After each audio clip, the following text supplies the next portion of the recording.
And we're live, streaming to you from the footsteps of New York City. We are Music Matters with Jason Tramm, and thank you so much for joining us for a unique podcast community where we explore the triumphs and challenges of the performing arts world as seen through the eyes of distinguished colleagues.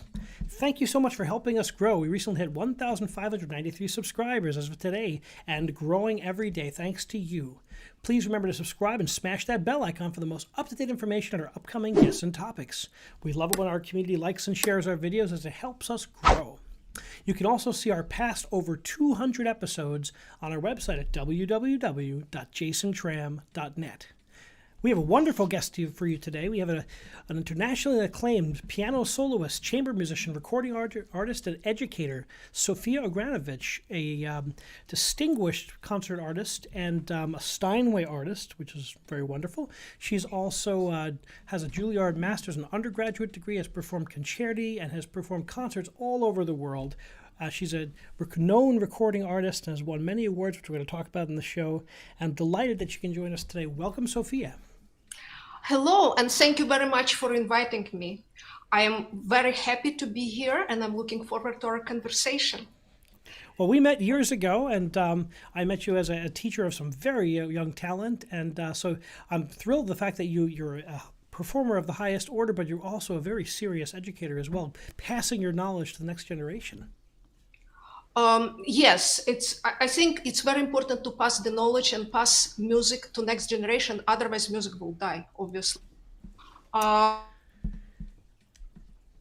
Sometimes I like to teach difficult students from different points of view. Sometimes students is difficult because they have very interesting personality, and we have to get to the bottom and to develop it and discover what makes them kick.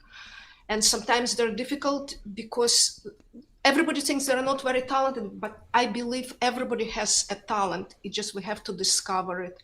And they can do the best they can. And I just love to work with kids and adults, and because music is all about life. Basically, it's communication and science about life.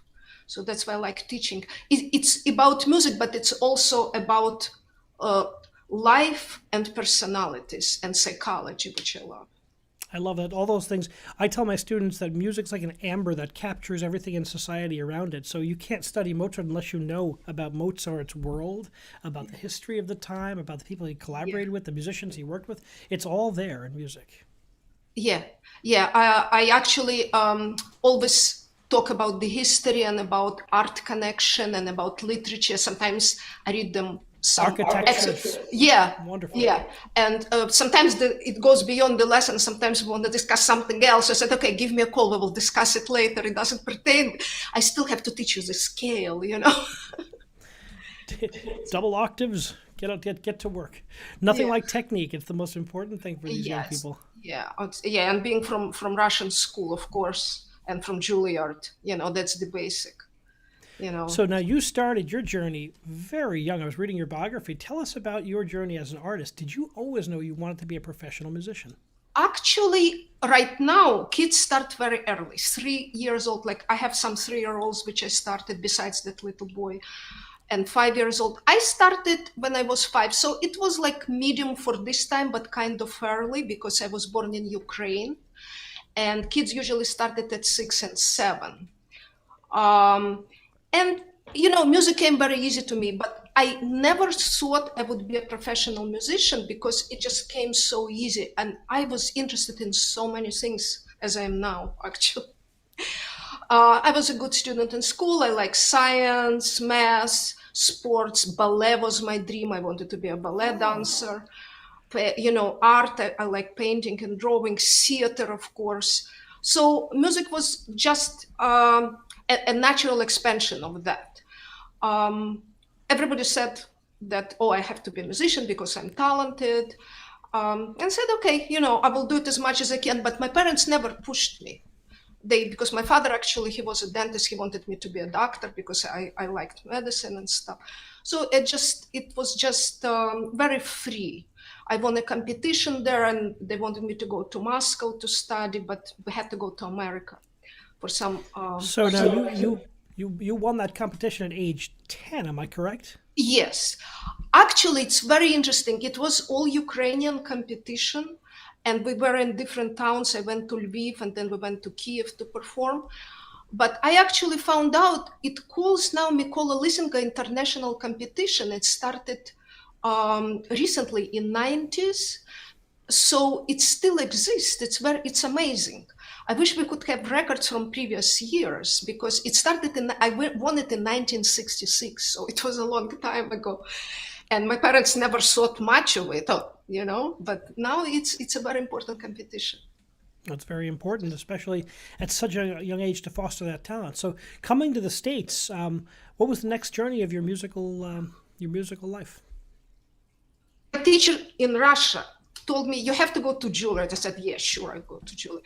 So my father said, okay.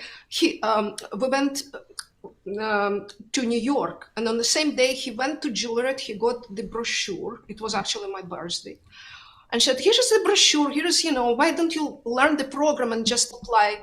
We rented a piano. I started practicing, and I got into Juilliard. To pre-college division. Sasha Gorodnitsky was a head of piano faculty. He was one of the best teachers at that time. And he took me. And I was so surprised, I couldn't believe it, because I didn't really prepare well. But I told him this, but he said, okay, you have to work hard, because I see that you can do it. So I became very serious.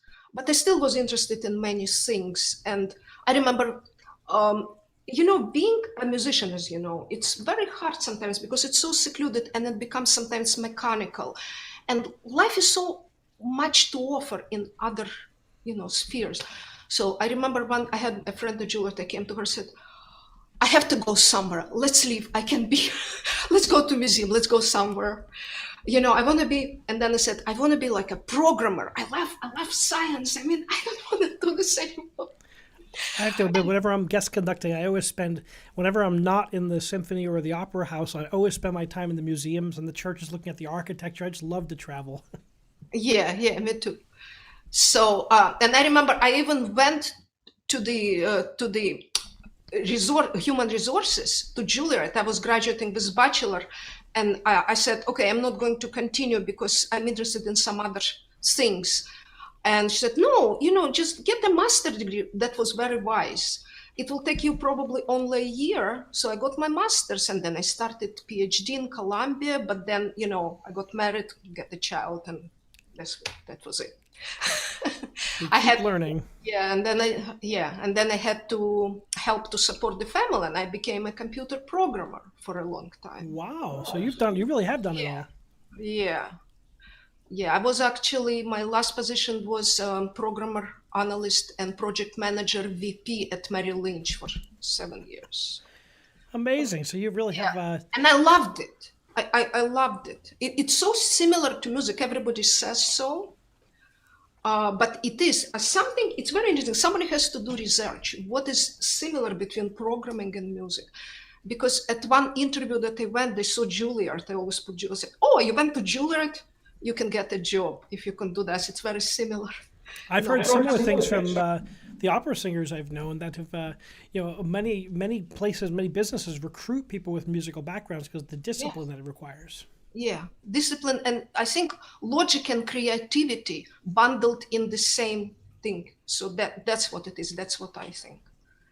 Yeah, and I came back to music in 2009. So it's grown everything. So even though you were working as a programmer, you were digging into the coding part of it. You were always active in music, I'd imagine. I practiced almost everything, even if it's. I consulted with Sasha Gorodnitsky when I got the job, and Nadia Reisenberg, with whom I studied too. And they both independently gave me the same advice. They said, don't forget the music, just practice every day, do technical parts from pieces. Remember, you never know, you might come back to it one day. And they were right. So that's my advice to my students. Oh, I have schoolwork, I have tests. So I told them, okay, don't miss one day, go to the piano, do a little bit, and it works for them too. So that's it's really great to have that kind of separation from your job. Like I know I do a lot of different things. Sometimes I'm actually preparing for concerts. Sometimes I'm actually just scanning music. Sometimes I'm working. But whenever I step away from what I'm doing really it's really a good thing to kind of step away, then come back refreshed, go for a walk, come back refreshed. So Yes. it's probably great to refresh yourself with the music and then work and then have that combination.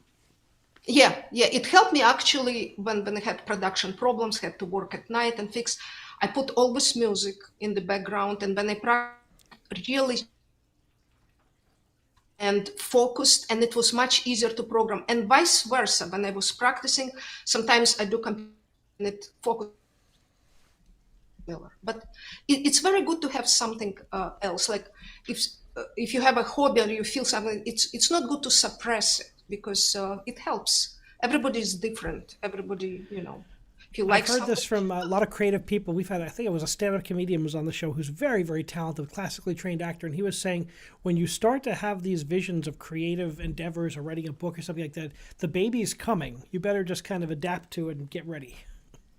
yes, yeah, that's right. So what brought you back to music professionally, like full-time That's professional musician? That's very interesting.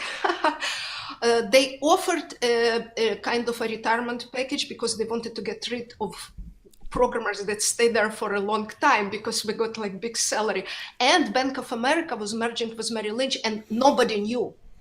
So they offered us nice package and I said, should I get it, should I not? And somebody told me, if you don't get it, they might fire you. I said, okay, dude, I always thought I would get fired, but I didn't for so many years, but finally. But I thought, it's better to get package, so at least I get some money. And I thought to get back into programming. I got the package and I said, okay, but I like, let me just start practicing more. Now I have time. And then I always like medicine. So I started taking courses in this holistic healing and yoga and all that stuff. And I said, that's good. Maybe I should continue. And I started giving music lessons because I needed some income. And then it just then I gave one concert, then another, and nobody knew that I wasn't a musician. And I actually was, I had a manager and he told me, don't tell anyone because nobody would believe you. So and I taught yoga and Pilates for about 2 years at the summit. And then I didn't know, and I wanted to do integrative medicine. I actually signed up for some course at Columbia University they had. And then somebody told me, why do you do this? I mean, it will take a long time to do a business. You will compete with other doctors, insurance doesn't, it's just unrealistic. Why don't you do music? You have music. But I continued. I've never been told music's more realistic. Yeah, and I said, okay, I'll concentrate on music. So I'm concentrating on music now, and it really pays off. And it was a very wise decision and very wise advice.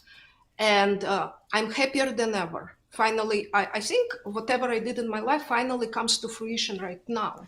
It's amazing how all of your past experience, it loops back and informs your music making. I just love that. We may not see it at the time when we're going through hard challenges, but that really, I draw on that when I conduct. That always kind of pays off down the road. Yeah, because we all know that experience enhances our apprehension and then we can project it, but it really works. It really works. And I'm grateful that it worked out for me because many times, everybody goes through different phases of life. Sometimes you don't know what to do and, more than that. But, it's all working out very good. Even with COVID now, with everything in the beginning, it was like a disaster. We didn't know. But you see how everybody bounced back and how we have these podcasts now and technology went forward and we do streaming concerts. So we're very strong. We just have to be optimistic. I think it's better to be, of course, it's better to be optimistic, but sometimes you have to remember it. Be optimistic, hope, because then you give good energy to something and it helps.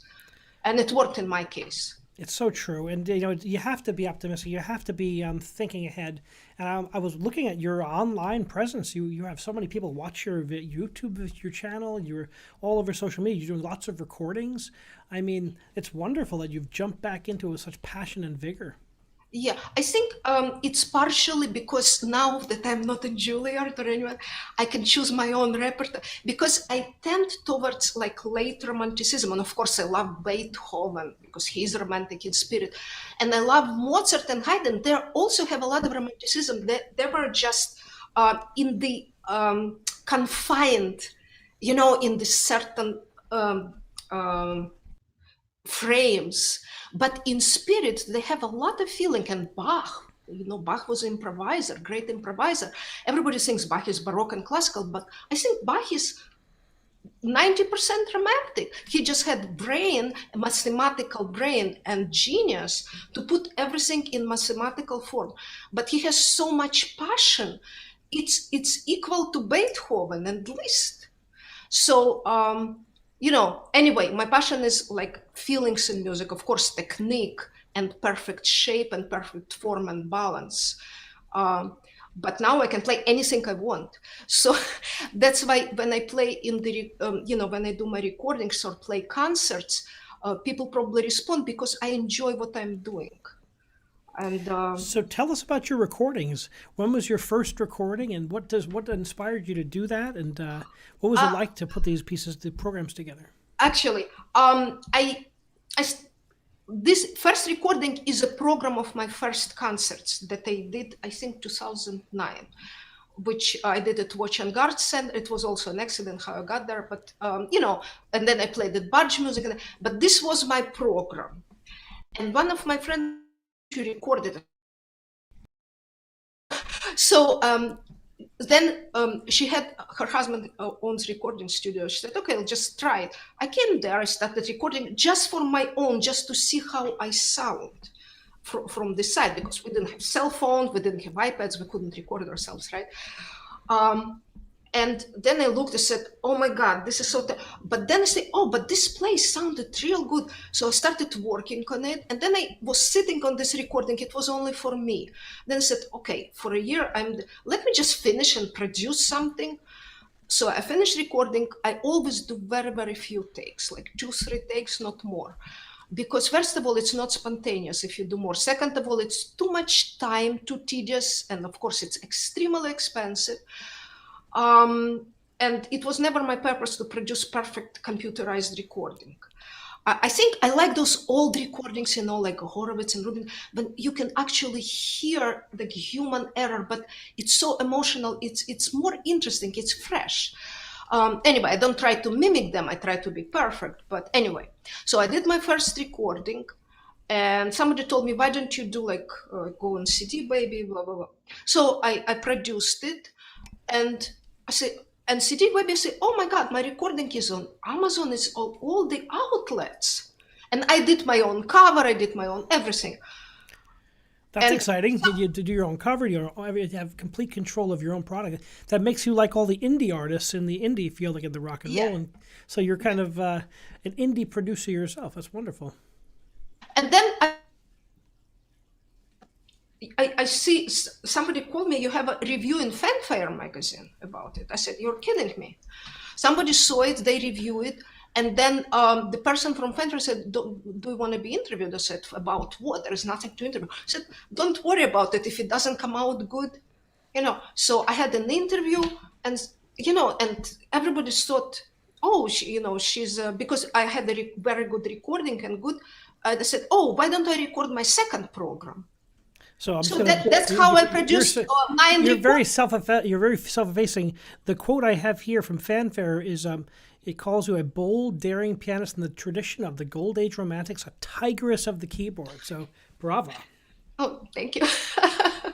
Yeah, every time I'm surprised a little when I read it, but it's good. Sometimes, reviewers, they pinpoint what you have to work on, but that's normal. But mostly I get very good reviews. Not only from Fanfare, like from American Record Guide, some other, which is very good. But it's a problem because to do recordings, they tell me they like one composer on one cycle, but when you do live concert, it's kind of boring. So I have to prepare like a couple of programs, pick up pieces. Oh, this would be for this recording, this for this. So now I have for 5 recordings, I have piece here, piece there. So I have to think what to do with my next one. But, it's a good problem to have, That's exciting, and how exciting to always be challenging yourself. Who are some of your piano heroes? You said Beethoven, you said Bach, of course, you said Liszt. Who are some of the other piano heroes of yours? Chopin, of course. Actually, if sometimes I listen to forgotten composers or women composers that are not known, and I'm amazed how nice and how Clara Schumann, Cecile Chaminade, it's amazing how much music is there and we don't know about it. But I tend towards more masculine music for some. So to say, everything is relative. Like I like more Bach, Beethoven, Liszt. Chopin, of course, has both, but Chopin is very, very dramatic, and he has a lot of hidden power. He probably couldn't play like this for his physical state, but he's even more explosive than Beethoven and Liszt. That's why I love him so. So those and performers, many. It depends which performer performs which piece. Like Richter is very good in Beethoven. I don't like Richter so much in Chopin, and like Maria Peraia in Mendelssohn, and of course he's good in Schubert and some other. So it depends. Or sometimes, it depends. You play, like right now I'm in the mood for Mendelssohn. I can play only Mendelssohn for some reason. I just want to practice Mendelssohn. So exciting? We evolve. Everybody is changing. So I find that when I conduct, I love to program. Like when I pick my programming for the year, I sit up usually in the summer and I have lots of scores all over the place, and I try to do things that like a percentage of things I know and then a percentage of things I've never done before, and it's always exciting to do the new things. And I love coming back to the older work. I did a Beethoven 5 this year, and it meant the world to me to get to conduct an orchestra again and to conduct that great masterpiece. But it's so fun to have both sides of that coin. Yeah. So I don't know. For now, I'm learning Mendelssohn, as I say, and I'm trying to do all Mendelssohn recording, but it will take me a few years because I think a Mendelssohn recording is well warranted. There aren't as many. And I Beethoven know. big Beethoven year, but Mendelssohn, fantastic. I actually played in Juilliard a couple of pieces Sasha Gragnitzky gave me, and I thought, oh, this is like child. This is so easy. But now I'm playing them and I understand how refined and how many feelings and thought. He's extremely intellectual and balanced, at the same time very, very emotional.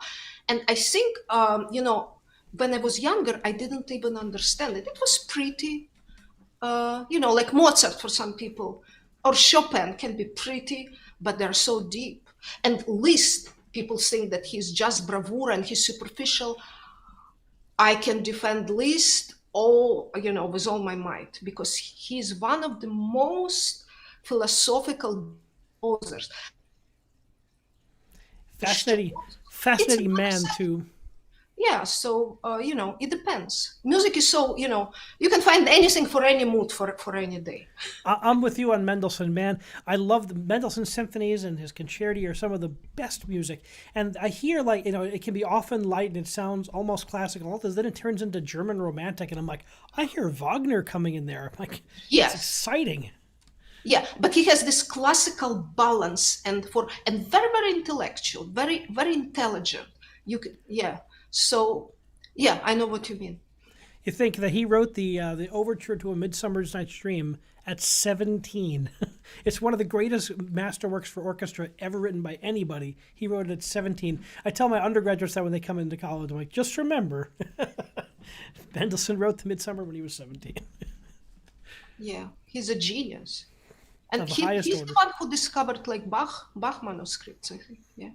He brought the St. Matthew's Passion back to the public, and fascinating. He just such a genius, and I don't think his music's championed enough. So I look forward to hearing an album or a concert or a recording of some great Mendelssohn pieces.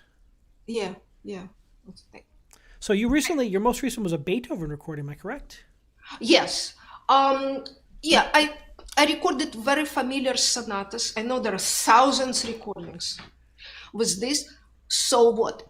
They're all masterpieces, and the feature of the masterpiece that anybody can interpret it and everybody has a connection with it. And there is always, you can always play it fresh.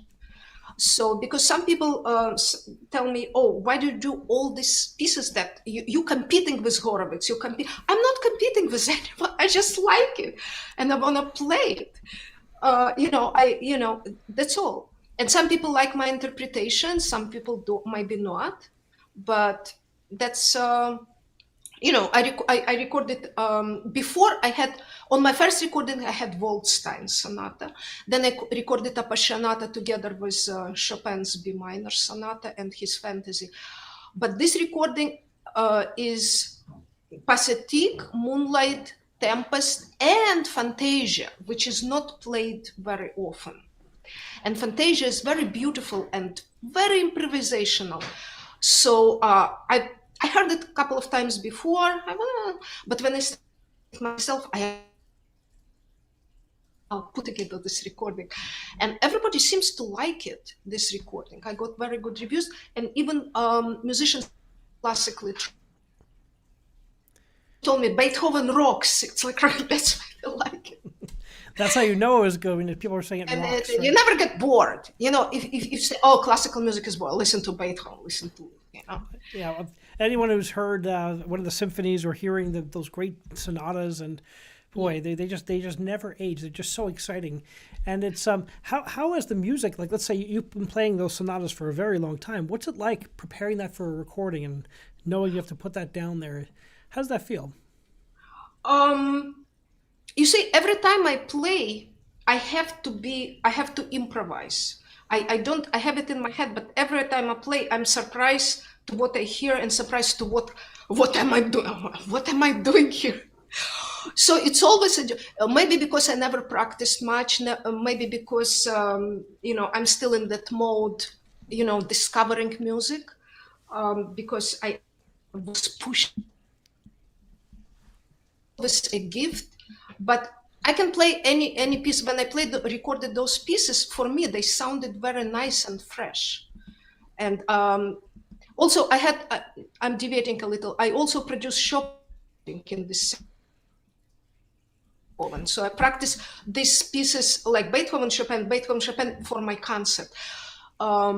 So Chopin recording was like released couple of months earlier, and I have B-flat minor sonata with Funeral March, and I have 4 scherzi and heroic polonaise on it. So for Chopin, I actually recorded complete ballades, 4 ballades together with Schubert Wanderer Fantasy on one, and complete 4 scherzi. And for Liszt, I recorded 3 Sonetti del Petrarca. So I do have cycles. But I was thinking recording all Beethoven sonatas, but again, I had so many. It's quite a project. Actually, it would feel like I'm competing. I don't want to do that. I don't think it would add anything, to world literature, and I don't feel like it. I like to vary. I don't like too much of the same cycle, because this would take me probably a couple of years. It wouldn't be done. Absolutely. It's a huge project, and your memory and an amazing accomplishment. So tell us about the award that your recording just won. Oh, okay. It's Clasin International Music Award for classical album. That was for Beethoven. I also got one for Chopin in the spring from the same.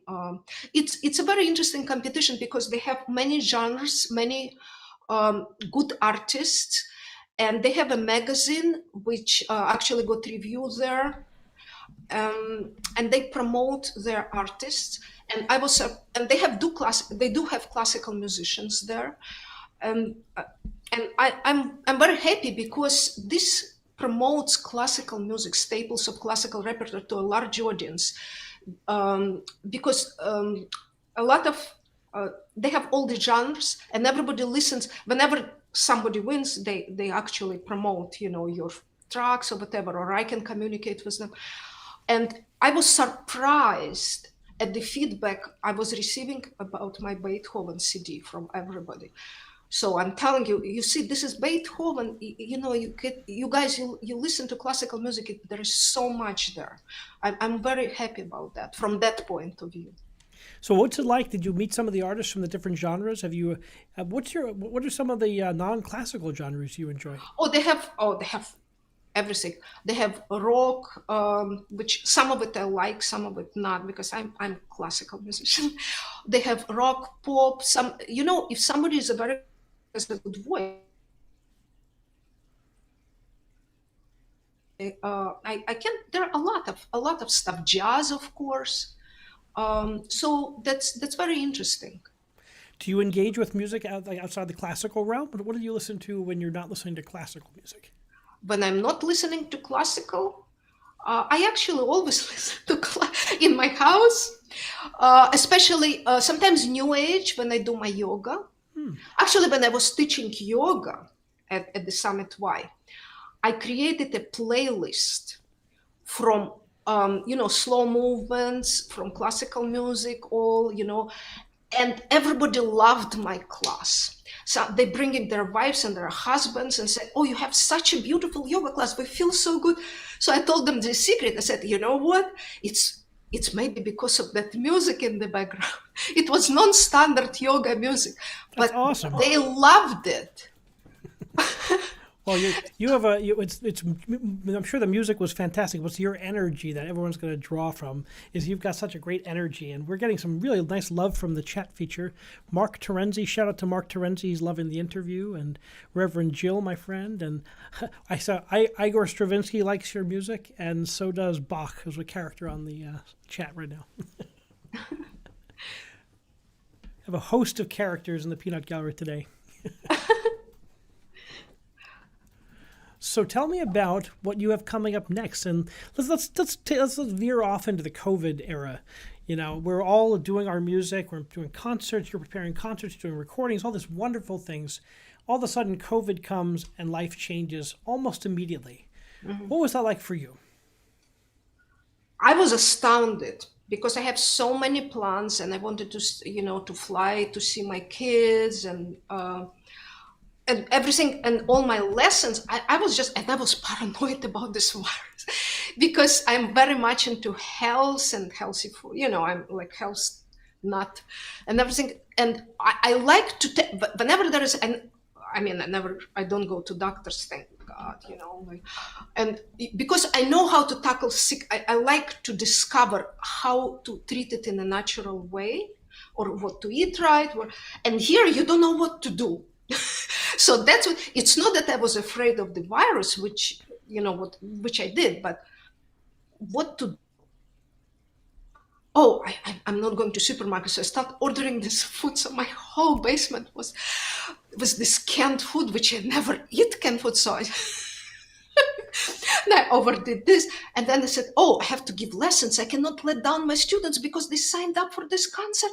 I cannot do that." So I said, "Okay, let's set up. Let's try." I didn't know what is Skype, what is Zoom. So I set it up, what external microphone. So you had never used Zoom before COVID? No, I use Skype and Zoom. So I set up everything. I called my student, "Okay, let's try. Let's do the lesson." So we start adjusting. And because the students already knew my style and knew me, it was very successful. Because actually, you can give. Somebody told me, "How do you teach little kids?" I don't touch them.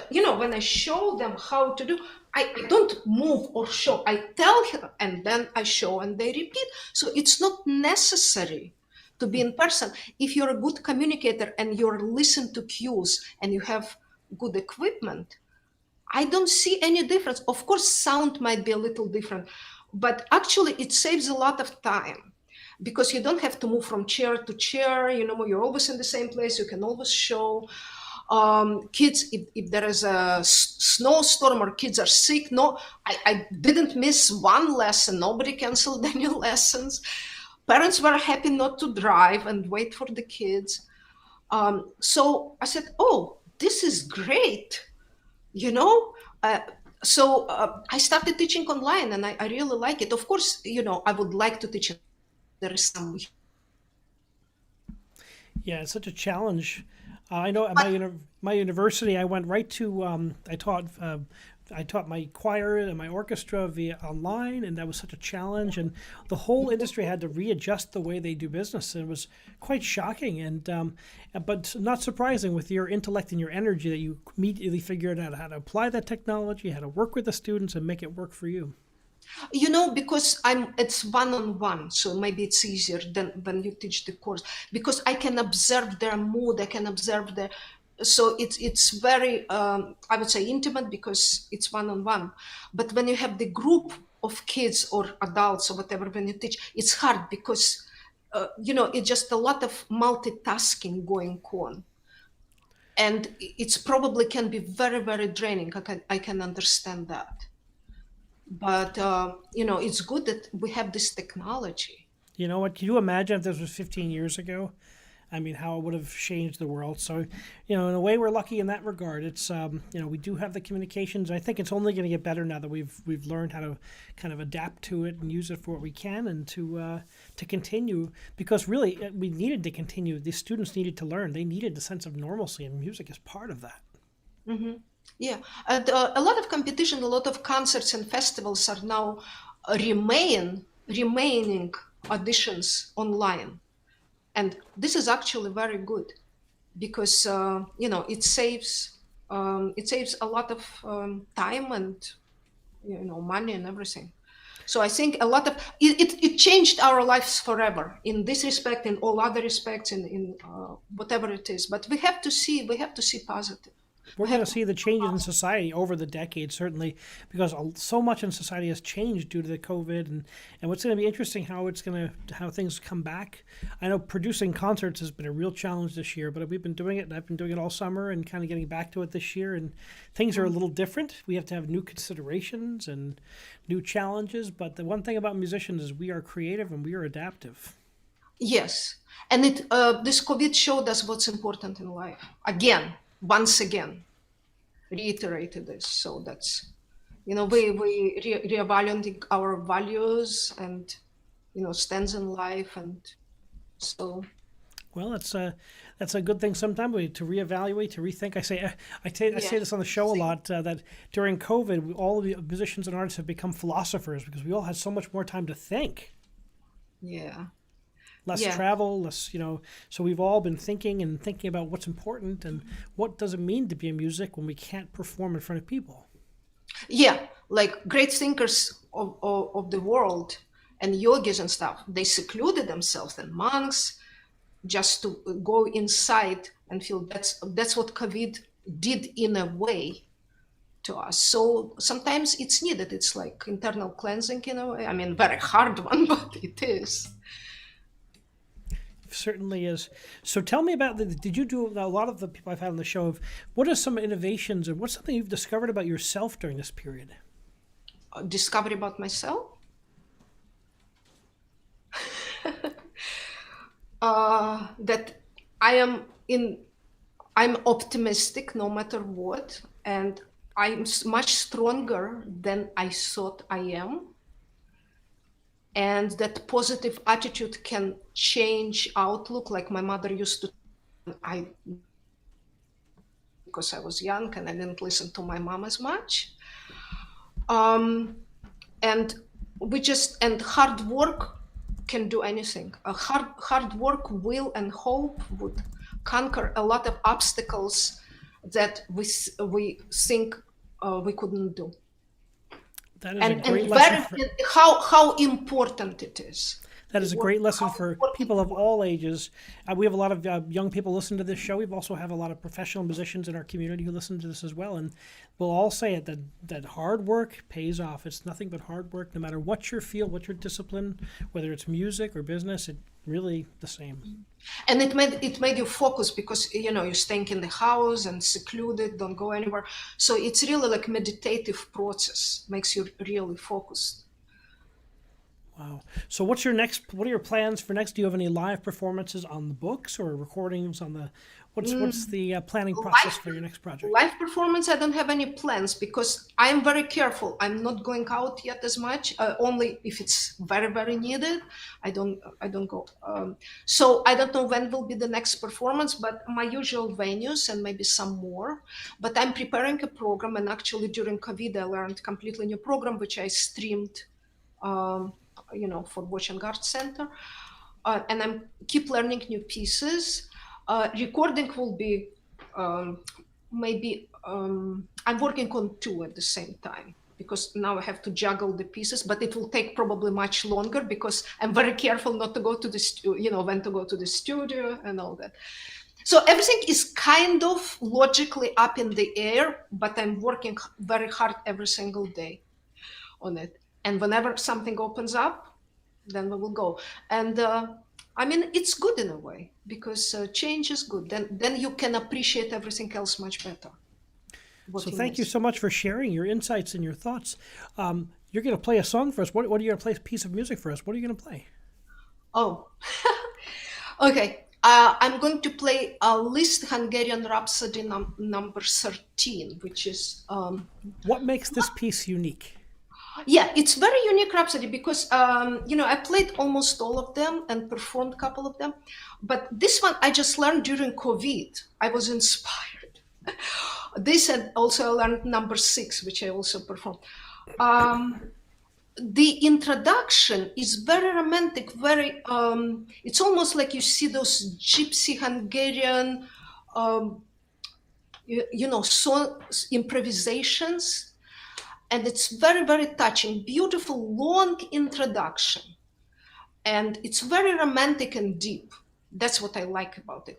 And then, of course, there is the very fast, brilliant section, but it's very delicate. It almost sounds sometimes like Campanella by Liszt. It's not like those heavy Liszt, like number 6, which has all these chords all over the place. And of course, brilliant coda, as Liszt could not go without brilliant. And Rhapsody calls for it.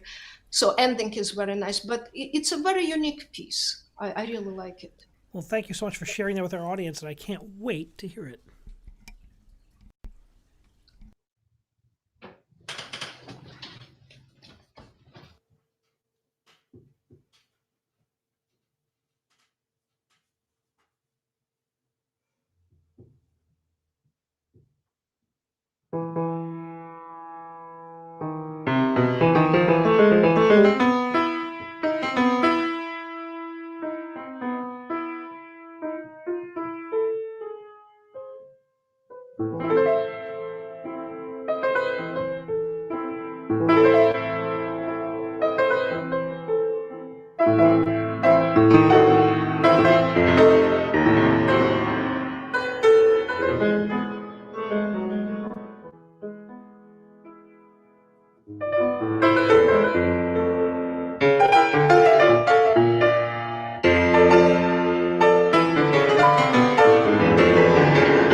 Brava, brava. Just stunning. Thank you so much for sharing that with us. Well, thank you very much for listening. Yeah, that's the piece that I learned during COVID. So fiery, so introspective. I just love Liszt's combination of fire and also Yeah, introspection. a lot of contrast, yeah. Well, I can't wait to see you perform live again when that comes and to hear your recordings. How can people find out more about you and your work? Or just go on my website, Google Sophia Agranovich, and my website comes up. And I have links there to all the social media, everything, CDs, live performances. Make sure you check out those recordings and get on her YouTube channel, and they should subscribe to your YouTube channel as well because there's so much great music there. Thank you very much. I enjoyed this interview very much. Well, all the best and continued success to an artist who is so intelligent and so passionate and emotional, and we really appreciate spending the time with us today. Thanks a lot, and congratulations on your appointment of New Jersey Light Opera Director. Much appreciated. And I don't know how you do all of it. Well, you know, we love what we do. It's, you know, it gives you energy. The music gives you energy. Even though there's challenges, I just love getting there and working with colleagues and meeting people like yourself.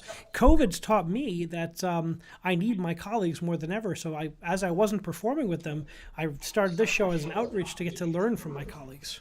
Mm-hmm. Like yourself. And I think a lot of people are really going to be inspired by your energy. Yeah. Thank you. Thank you very much. You have a great night and continued success. Thank you. Thank you for joining us on Music Matters with Jason Tramm. Please remember to like and subscribe and smash that bell icon for the most up-to-date information on our upcoming guests and topics. Check out our website at www.jasontram.net. You can also join our mailing list. We don't spam. Thank you so much for joining us, and remember, keep music alive.